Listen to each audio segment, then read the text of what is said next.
Hi, welcome to this tutorial. In this tutorial I will show you how to take unlimited screenshot from your selected YouTube videos. First of all, you have to go YouTube and select your particular YouTube videos or any other videos. Then copy the URL and then you have to go this website called Gallery Maker.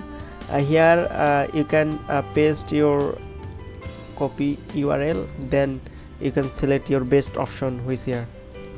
Okay, then create, and this image will be shortly ready, and please wait until processing is complete. Okay, almost done. After this completing processing, here you can see the multiple bulk screenshot here which is automatically generated.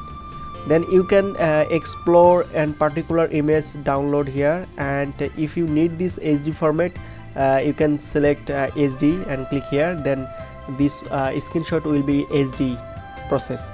Okay, if you need all kind of screenshot here and bulk download, you can simply download every image which is create a zip file, and you can simply download this zip file. So this way you can download multiple screenshot and which is automatically generated. You can use those screenshot your creative world. If you like this video, please comment and subscribe. I will come back with another new episode with new tips and tricks. Till then, take care.